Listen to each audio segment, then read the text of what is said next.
Hey, Thursday's Thoughts, everybody, with Terry right here. Thanks for joining me. I just got a couple of points for you. This is, we're going through this coronavirus and COVID-19 situation, and we're making do. Listen, at Abundant Life, we're making do. I'm making do in my own life. I really am I'm impressed from God to talk to us as leaders. I really believe this with all my heart, is that leaders will help people. We'll follow. Somebody's looking for somebody to follow. I just want you to understand that, and I believe with all my heart. This is the time that leaders need to be able to step up and lead people through and out of this situation. We're all in this unprecedented times. We're in times we've never been around. People that are of age, they've said we've been through many different things, but nothing like this. And today's not the day for leaders to fold. Today's not the day for leaders to just kind of throw in the towel and say it's got too hard. Today is where true leaders are defined. I'm a firm believer with this, that today is that day that true leadership is defined. I've thought about this in this putting this thing together was Daniel in the Bible. Daniel was a prophet, and he lived in some unprecedented times. He lived as a teenager around 14. The children of Israel was they were enslaved or captured by the Babylonians. And through this time, Daniel in his life from age of 14 all the way to 30, sometime in that area, he lived in this idea that he was going to be re-indoctrinated into the Babylonian way of life. And all of their customs, all of the culture, everything that they knew as Israelites were taken away from them. So what was normal, listen, it wasn't no longer normal to them. But Daniel and the three Hebrew boys had a decision to make. Do I go with culture, or do I stand my ground and believe in who I believe in and the life that I am? I'm not a Christian because I go to Abundant Life Church. I'm not a Christian because I live in the United States of America. I'm a Christian because he lives on the inside of me, and that's who I am. I'm not defined by my church. I'm not defined by my pastor or my family. I'm defined by who Christ is in me and the choice that I make every day of my life. I'm going to read a couple verses to you today for leadership purposes, and I'm challenging all leaders to lead. People are counting on you. People are looking for other people that will lead you through this and out of it, not just kind of hanging in. We're coming out. I am. And people are looking for other people that are going to come out of this better than they went into it. And I believe with all my heart, you have the right and the opportunity to make the most of this opportunity and come out of this better than you went into it, and the better than you are. It may look bleak. It may look like, hey, it's not going to be able to get it better than this. But I really believe this with everything in me, every fiber in my being. I'm extracting everything I can out of this situation because I'm not going through it. I'm growing in it. I'm growing through this thing. I'm strengthened in my own life.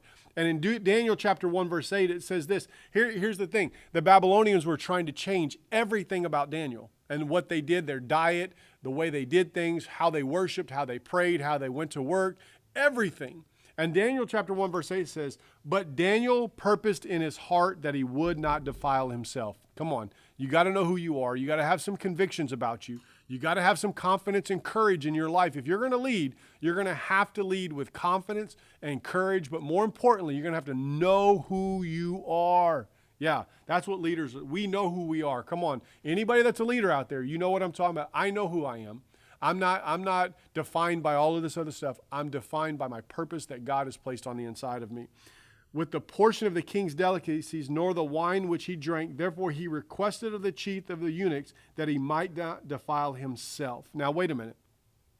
Daniel purposed in his heart. This is the thing. You've got to get up every day, look at yourself in the mirror, and purpose in your heart to not defile yourself. Be true to you. I'm going to talk, I know I'm talking about leaders, but I want to talk to anybody that's watching. This situation has put us in a position where we can get up and not even get ready. Not even get out of the bed. We can get up and roll out of the bed, roll into the couch, and binge watch TV and all of this other stuff. You lose purpose when you don't stay true to yourself. Leaders, just like everybody else, have to make decisions, conscious decisions, to not get into this valley of life and just stay there. There's nothing wrong with taking time off, but not a lengthy time. You have to choose. You got a purpose in your heart that every day you have a purpose. Every day you're intentional and every day you're strategic about living. Don't live your life because of what everybody else is saying, because you've lost your job, because COVID-19 or coronavirus, because the government is shutting down, because of home quarantines. Don't live your life that way. Get up at a decent time, typical, shave, do your hair, get dressed, and go to work. Well, I don't have to report nowhere, Terry. What do you mean go to work? Yeah, go to work on yourself. Better yourself. Get some YouTube leadership podcasts. Go to podcasts. Get more of my teachings. Go better yourself. Study your Bible. Go learn how to be a better you. Invest in yourself. One of the greatest things I heard the other day is this stimulus check coming. This one young man and lady, they said, we're not going to just blow it. We're going to invest it. He's going to get his real estate license during this time. Why? He could take that little bit of money and blow it, or he could take that money, pay for a license that can make him prosperity. You have to purpose in your life that you know who you are, purpose in your heart. Make a conscious decision for yourself to better yourself. Don't stay where you are. There's a verse in John chapter 17. I want to just read it for you real quick. Watch this. In verse 15 and 16, it says this. It says, I do not pray that you would take them out of the world. This is Jesus praying for people because of problems. I don't pray that you would take them out of the world, but that you should keep them safe from the evil one. Now watch this, verse 16.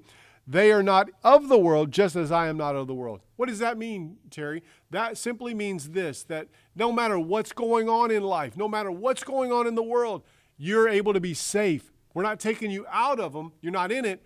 Or you're not of it, but you're in it. You have a choice. You have a decision to make in your life. Are you going to allow what all's going on to dictate your future, or are you going to set that up by finding your purpose, investing into yourself, investing into your life, investing into your future, by making things happen for you? Daniel said, I'm not bowing down to the Babylonians. I'm going to purpose in my heart. I want to challenge you with that. You have the right to purpose in your heart. Monday, I talked about that. You have the right to set your mind on certain things. Now you also have a right in your own heart to choose your purpose over laziness, over slothfulness, over giving up. Hey, leaders, lead people out of this thing. Don't just stay in it. Don't circle the mountain like Moses and the Israelites.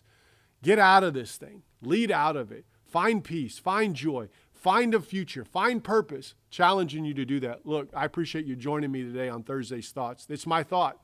Hey, we can camp here, pitch a tent, stay in the mountain, and just eat manna every day. Or, guess what? We can purpose in our heart to do what God's called us to do and lead people out of it. Find purpose, find who we are, have confidence in it, have the courage to get up every day and go to work to better ourselves. I call you blessed. I hope you enjoyed it, but I hope you'll join me this Sunday morning. Man, Easter Sunday, he's risen in our church parking lot. Come join us. Be here between 9:30 and 10 o'clock. Get a parking spot up close and personal and worship Jesus Christ with us. Call you blessed.